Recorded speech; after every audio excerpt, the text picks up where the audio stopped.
¿Qué tal? ¿Cómo les va? Muy buenos días. Como fue anunciado, recibimos al presidente de la Cámara de Industria del Uruguay, a Washington Coralo, para conversar sobre varios asuntos. Coralo, ¿cómo le va? Buen día a la audiencia. Bueno, a ver, ayer nos sacudíamos sobre el final de la jornada con esta noticia acerca de la posible instalación de una tercera planta de celulosa aquí en el Uruguay. Se habla de una mega inversión, una inversión récord para la historia del país. ¿Es una buena noticia para el sector industrial esto? Obviamente cualquier noticia de cualquier actividad económica que se instale en el país, si se instala con condiciones correctas, es una buena noticia. Porque no es solo después la instalación de la fábrica, sino el efecto derrame que cualquier industria, estamos hablando de una mega industria, genera en la economía: fletes, transportes, servicios, proveedores locales, proveedores que vienen, metalúrgica, construcción, servicios, carreteras, ferrocarriles, puertos, o sea, cualquier inversión de este tipo, de una mega estructura, como puede ser una nueva unidad de producción de celulosa, requiere un movimiento de todos los actores económicos del país. Recordemos que hoy, sin ir más lejos, la celulosa instalada mueve más de 1,5 puntos del producto en el país. Claro. Son cifras muy importantes, ¿no? ¿Y ustedes tenían acceso a esta información? O sea, ¿conocían de...? O sea, se había manejado ya, de hecho, en el pasado gobierno, José Mujica viajó a Finlandia, pero ¿conocen algún detalle sobre No, sobre específicamente no, sí sabemos que estaba el interés eventual, porque aunque parezca mentira, en el mundo moderno y digitalizado el consumo de papel sigue existiendo, especialmente para actividades industriales, el papel, como podría ser toallas, servilletas. Creemos que sí, que es importante la noticia, pero lógicamente esto no es una noticia para media hora, para mediodía, para 3 años. Es un proyecto a largo plazo que requiere un estudio, una planificación financiera y de recursos, de logística, de acceso a todos los mercados. Pero bueno, en el momento que se empieza a pensar en eso, despierta la capacidad y la posibilidad de pensar que Uruguay también se va a ver beneficiado de las obras de infraestructura que precisa esta mega industria, ¿no? Usted dice que es algo que ni siquiera se concretaría en este periodo de gobierno. No, todos recordamos lo que lleva a estudiar una planta de estas características, mientras hacen los estudios de factibilidad, viabilidad, se elabora el proyecto, se hace la inversión, la licitación. Pienso que también las empresas de este porte tienen que llamar una licitación de fondos para asegurar el financiamiento, su flujo de caja. Es importante pensar de que sí, que tal vez estos son inversiones que superan 1 o 2 gobiernos, son mega inversiones y pueden arrancar de repente 1 año, 2 años, 3 años y después llevar 2 o 3 años más para la concreción y después lo que se precisa también, como dijimos al principio, que es muy importante, los servicios anexos que precisa esa mega industria. Claro, parece ser lo que se está negociando, ¿no? Por lo menos la información que uno maneja, que la empresa tiene interés, decidió instalarse en Uruguay o darle prioridad a Uruguay con relación a Brasil, que también Brasil, el sur de Brasil, andaba buscando esa inversión. Pero que bueno, hay un montón de cuestiones para ajustar, entre otras cosas, de cómo sacar la producción, que no es un detalle menor, ¿no? Exactamente, a veces esto es como una paradoja. Unos ingleses que hicieron un barco muy lindo dentro de un astillero y cuando quisieron sacarlo descubrieron que no salía por las bocas de entrada, tuvieron que tirar toda la pared del astillero para poder sacar el barco fuera de su lugar de fabricación. Esto pasa lo mismo, después que tenemos toda la fábrica de papel y descubrimos que no hay carreteras, rutas viales, puertos o ferrocarriles que estén preparados para hacer el in y el out. El in y el out es que no solo hay que sacar la producción, sino que también hay que traer la madera y los insumos que se precisan para generar esa pulpa celulosa, ¿no? Claro, entonces habrá que poner también de parte del país. Yo creo que sí es muy importante primero preparar la infraestructura. Es como tener una gran represa de 10 millones de megavatios y después no tener plata para hacer las torres de comunicación que lleven la energía a los distintos puntos. Bueno, creemos que acá al mismo modo la planta existiría, pero hay que darle la seguridad de que lo que entre y salga pueda ser hecho en forma razonable y con costos correctos. Y yo le preguntaba si era una buena noticia para el sector industrial, porque uno se pone a pensar, ¿no? No en la industria de la celulosa, en la industria en su conjunto, no sé, una industria de plástico. La industria de plástico uruguaya que hoy está atravesando dificultades, que tiene un panorama difícil, un panorama desalentador.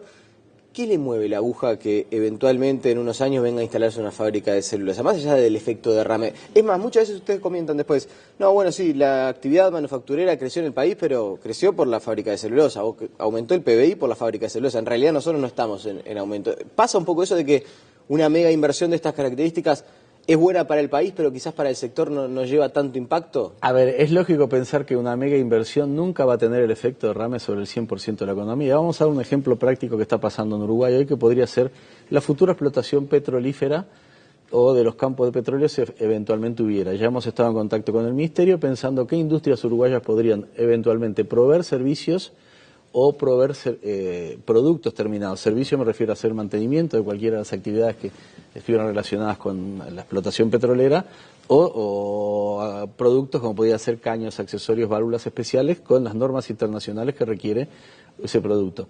De repente no todas las industrias uruguayas pueden, pero de cualquier manera va a haber siempre un servicio, un suministro. Pensemos que acá tal vez no va en forma indirecta, pero se van a vender más camiones, va a haber más la necesidad de instalar más mano de obra, más talleres en la ruta o en la zona donde se van a producir ese tráfico de camiones. Pensemos en la industria láctea que cerró hace 2 años, que estaba en Nueva Albesia o Nueva Palmira, bueno, de cuando cerró lamentablemente 400 o 500 pequeños comercios que estaban instalados, que se nutrían de los sueldos de esa gente, también dejaron de existir.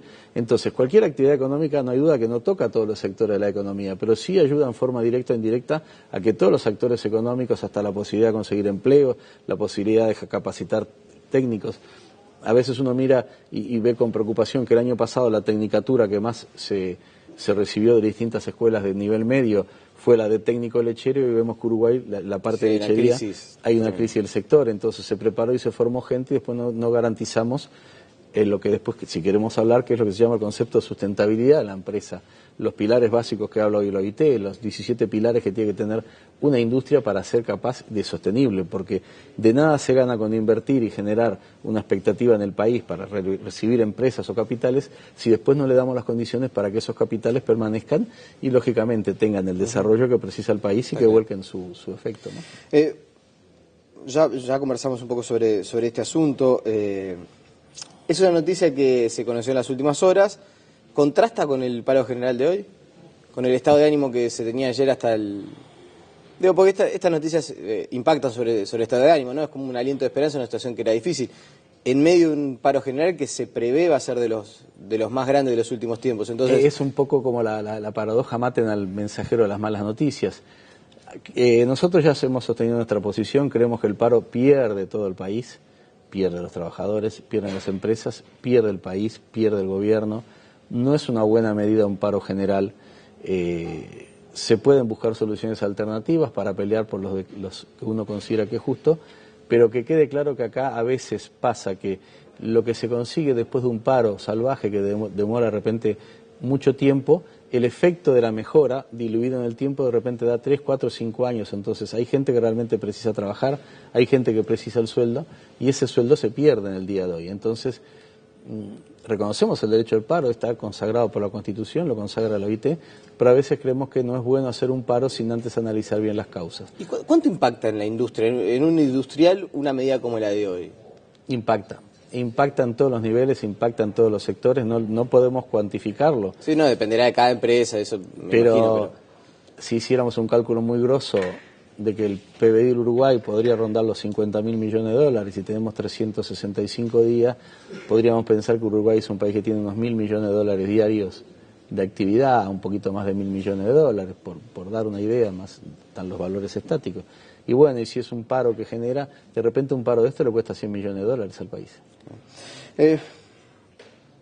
¿Qué pasa? Porque lo que sucede es que el PIT-CNT, si bien la plataforma es bastante más amplia que el punto en particular, sobre lo que está haciendo especial fuerza y ejerciendo presión es el tema de las pautas salariales, ¿no? Unas pautas salariales que el PIT-CNT dice se negociaron para el 2015 y que en realidad son perjudiciales y afectan a los distintos sectores de la actividad y los trabajadores están perdiendo salario real. En ese sentido, ¿sería una mala noticia si se cambian las pautas salariales? Es decir, no hay margen, ¿les modifican algo a ustedes? ¿No es una gran variante? Vamos a aclarar 2 puntos. Nosotros en este momento coincidimos con el gobierno, y lo digo clarito, que no hay pérdida salarial.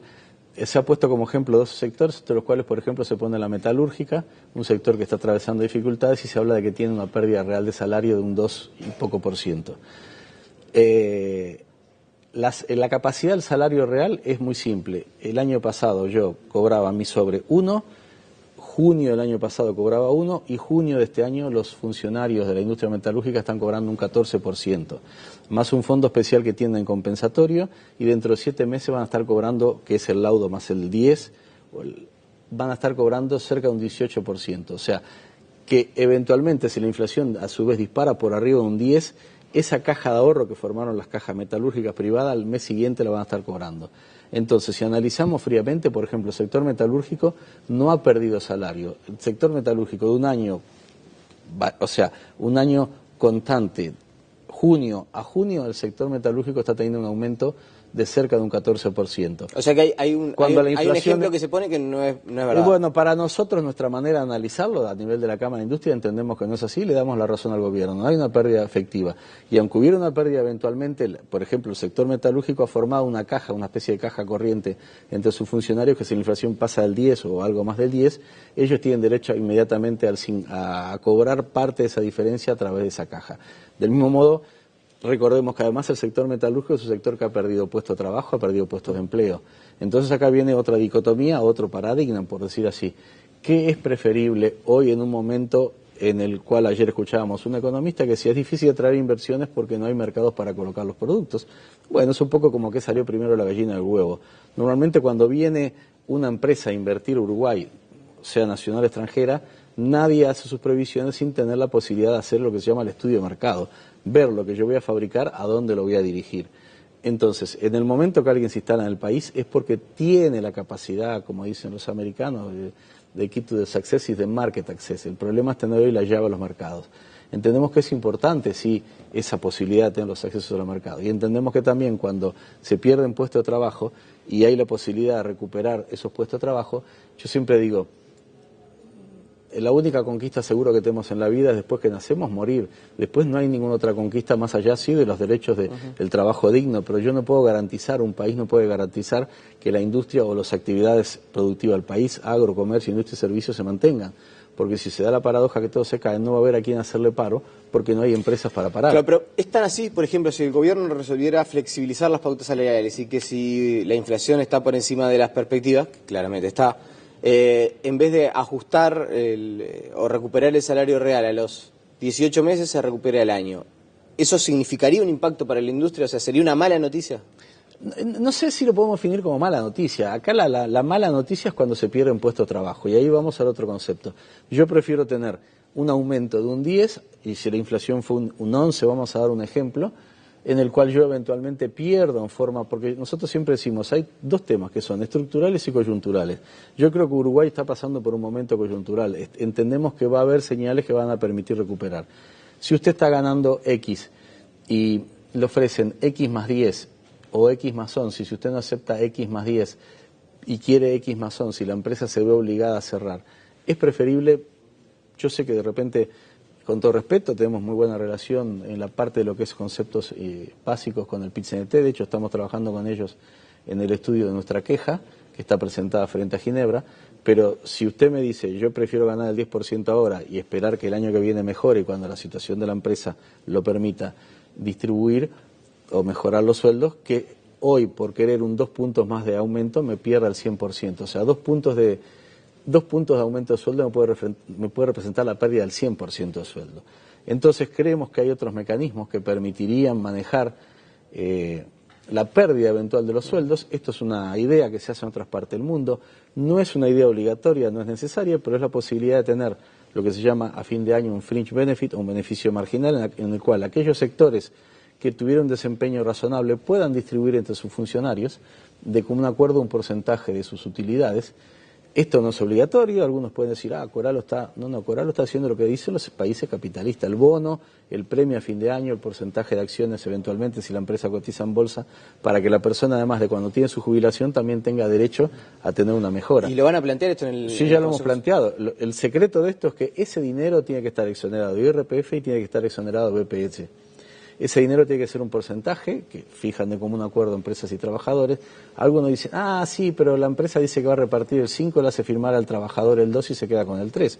Por supuesto, siempre puede haber alguno que pueda querer hacer alguna maniobra, pero creemos que lo más importante es hacer un mecanismo en el cual realmente aquellas empresas que tuvieron una utilidad y que esa utilidad fue debida a una mayor productividad, ergo una mejor competitividad de sus funcionarios, que tengan una remuneración, y esa remuneración podría ser paga por otras vías Así como le digo eso, me gustaría también que hoy y mañana tuviéramos un Estado fuerte, con empresas fuertes que tuvieran balances trimestrales o semestrales y que inclusive ANCAP, UTE, otros tipos de empresas pudieran abrir sus sociedades y pagar a sus funcionarios que se retiran con un porcentaje de acciones. Pero a ver si lo entiendo. Eso sería una economía dinámica. Hay una propuesta, tomémosla así, de la Cámara de Industria. Ok, tenemos un escenario que es complicado en algunos sectores, en algunas empresas. Ahora, hay algunas empresas y algunos sectores que el desempeño de la economía los está favoreciendo. Entonces, para esos sectores tengamos una actitud especial. Correcto. Y otorguémosle a los funcionarios un bono, una especie de compensación. Exacto, primero que habida cuenta de este escenario que se está perdiendo salario. No debe ser carácter obligatorio, no debe generar antecedentes, porque si 2 años me fui bien y lo cobré, el tercer año no me va bien, es un derecho adquirido. No, no es un derecho adquirido. El derecho adquirido es que la empresa tenga su utilidad justa para que con su utilidad pueda remunerar a sus capitales, pueda remunerar a sus bancos, pueda remunerar al Estado con sus impuestos y pueda remunerar a los trabajadores con su sueldo. Eso es claro que la economía son 4 pilares donde se tiene que basar. Si hay un buen resultado y está la posibilidad de poder repartir, porque a la empresa le interesa, porque es una manera también de motivar a sus funcionarios para que el desempeño futuro en los años frente a la competencia sea mejor, que se haga. Pero tiene que ser algo que ese dinero realmente quede en la economía del país. Y si una persona cobra un sueldo o 2 sueldos extras, no se lo va a llevar al colchón bank, algunos sí, pero lo va a poner, lo va a gastar en supermercados. ¿Y es el concepto de reconocimiento de cierta pérdida de... eso no confundamos pérdida. Acá es un objetivo de que queremos ir a un país, o sea, la industria tiene que estar proyectada al 2020, al 2030, hay actores mundiales que están compitiendo a otro nivel, nosotros tenemos que ir al mismo nivel. En todas partes del mundo existe el concepto del beneficio marginal, en todas partes del mundo las empresas se fijan objetivos y metas, una vez que arman sus objetivos, bueno, perfecto, señores, este es el objetivo, vender X unidades, con el cuidado del medio ambiente correspondiente, atendiendo a las necesidades de lo que se llama responsabilidad social empresarial. Bueno, si nosotros tenemos un resultado que está más allá de las previsiones, estamos dispuestos a compartir con los actores, porque el capital humano es una parte muy importante de las empresas. Estaríamos dispuestos a compartir en forma voluntaria, siempre y cuando eso no le genere un costo a la empresa ni le genere un costo al funcionario. Eso es lo que son beneficios marginales, que pueden ser un porcentaje del total de lo que la gente gana por año. ¿Tiene una estimación de cuántas personas, cuántos empleados han tenido que acoger en acuerdo con las empresas, obviamente, a esta propuesta que ustedes habían planteado de eventualmente reducir la carga laboral y reducir los salarios? Hemos estado reunidos la semana pasada con el ministro Murro y con la ingeniera Cose. Estamos conversando, nosotros ya planteamos el tema. Hay empresas que le puede servir, que quede bien claro, hay empresas que no les sirve. Lógicamente, esto es algo que tiene que ser voluntario y para empresas que realmente les sirva y que eso impida que se pierda mano de obra calificada, que se pierda gente y que una persona que tendría que ir al seguro paro con las angustias que le puede provocar a una persona estar al seguro paro, sepa que el trabajo lo tiene. Esto es algo que tiene que ser ágil, flexible, que fue lo que planteamos, dinámico y coyuntural. Coyuntural quiere decir que esta medida se aplica nada más que cuando hay periodos de baja actividad. Es una medida que tiene que estar estudiada con un decreto porque contempla muchos aspectos legales que... no es tan fácil de implementar, no es que usted plantea la propuesta y que ya empresas pueden eventualmente estar haciéndolo. No, a ver, cuando uno tira una propuesta, una idea, la idea está, después la idea hay que elaborarla, bajarla a tierra. No, porque se conocieron el otro día algunos relevamientos, algunos trabajos hechos, los cuales se decía que ya varias empresas habían acordado por propia voluntad con los trabajadores tener una reducción horaria y eventualmente una reducción de salario, obviamente, ¿no? Correcto. Si no tuviera capaz que la propuesta, ya el decreto... Es así, sí. Nosotros sabemos, por ejemplo, que hay sectores que han acordado con el gobierno trabajar menos horas y el gobierno le paga, inclusive el concepto de flexibilización del seguro paro. Ellos están trabajando y el gobierno les paga un pequeño porcentaje del seguro paro, con lo cual el trabajador no pierde, el gobierno pierde menos y la actividad se mantiene. Dentro del marco de la idea que yo di, hay infinitas cantidades de soluciones que pueden ser parciales, totales, una compensación en forma parcial, una compensación en forma total del seguro paro, la cantidad de horas que la gente trabaja, porque si usted va al seguro paro y tiene una base 100, muy posiblemente el bolsillo vayan a pagarle 50. Y si usted tiene una solución que adecua la jornada laboral a las necesidades reales de la empresa, usted capaz que gana 65, 70 o 80. Pero sí lo importante de esto es recordar que esto tiene que ser algo mesurable y que no genere lo que se llama el trabajo chicle, o sea, que la empresa o la gente que trabaja dentro de la empresa, para justificar que precisan el tiempo, el trabajo o la tarea que tienen que realizar, que tiene un concepto de productividad y que se realiza en tantos tiempos o en tantas horas de trabajo, que no se alargue para poder llegar a esos objetivos. Bien. El objetivo es que Uruguay tiene que ser país de empresas sustentables, país competitivo y país productivo. De las últimas, Coralo, estaba viendo algunas cifras del primer semestre de la actividad, realmente no son alentadoras las cifras, por cierto, hay una baja en la caída, no sé, cerrado el mes de mayo, el personal ocupado cayó el 5,2%, las horas trabajadas casi el 3%, entre enero y mayo el personal más de 6% de caída en la actividad, más de 7% de las horas trabajadas. ¿Va a ser un año pérdida? Vamos a ver, antiguamente en la Roma se mataba al portador de las malas noticias.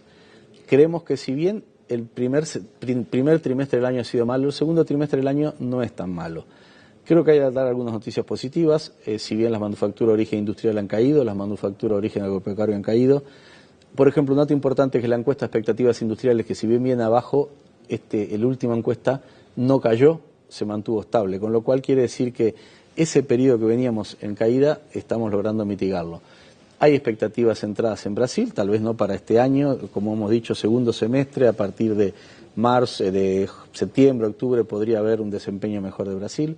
Tenemos esperanzas que Argentina siga el camino de mejorar su economía. Recordemos que lo que le atañe a la industria, o sea, lo que nos atañe a nosotros, Argentina y Brasil son los principales compradores de manufactura industrial. ¿Y qué pasa con Argentina? Porque el monstruo era el gobierno kirchnerista, pasó el gobierno pasó el gobierno de Cristina Fernández, asumió Macri, se liberaron el tema de las importaciones, salimos del tema del puerto y sin embargo no terminamos de despegar. Las importaciones no están liberadas del todo. No están liberadas del todo. No, hay un cierto grupo de productos que Argentina los considera sensibles, que requieren de una autorización previa al nuevo sistema que se llama el CIMI. De cualquier manera, sí hay sectores que ya están pudiendo exportar a Argentina. Lo que pasa es que como Argentina también, al adecuar su situación económica a la realidad de precios que no había o que no coincidían con la realidad, le va a llevar un tiempo ajustarse. Pero Argentina sigue siendo un mercado de 40 millones de habitantes, Brasil sigue siendo un mercado de 203 millones de habitantes. Es importante pensar que en esos mercados no hay que descuidar las gestiones, y nosotros apoyamos totalmente también las gestiones de Cancillería en la posibilidad de abrir nuevos mercados. Ojo, cuando hablamos de abrir nuevos mercados también es importante pensar que esos mercados tienen que estar estudiados y razonados en un periodo tal que la industria uruguaya tenga tiempo, aquella que todavía no logró hacer la transformación, de adecuarse a estos cambios, porque si no también corremos el riesgo de generar más desempleo. Por eso en la Unión Europea se habla de 4, 8, 12, o sea, que la desgravación pueda ser 4 años unos productos, 8, 12, de manera tal de que las empresas se preparen y aquellas empresas que no están capacitadas para acceder a esos rubros que podrían llegar a competir en Uruguay en mercado interno, no hablemos de mercado externo, porque Uruguay, si la Unión Europea no nos da los productos básicos, que son productos del agro, manufactura de origen agropecuario, tampoco vale la pena firmar un convenio. Pero sí hay que pensar que Uruguay es un gran productor de alimentos procesados y sin procesar y que es básico mantener eso. Entonces, para eso precisamos que la Unión Europea, la lista que se intercambien con los países, con el Mercosur, dentro o fuera de él, sea coherente, y si aquellas empresas uruguayas que no pueden cumplir, que tengan un soft landing, o sea, un aterrizaje suave, para no generar un problema en la economía como genera esto. Sobre eso vamos a conversar seguramente cuando se avance un poco más todavía en la concreción del Tratado de Libre Comercio entre el Mercosur y la Unión Europea. Sí, no hay ninguna duda. Le agradecemos la presencia esta mañana aquí en estudios. Muchas gracias a ustedes y buenos días a la audiencia. La pausa y seguimos con más noticias.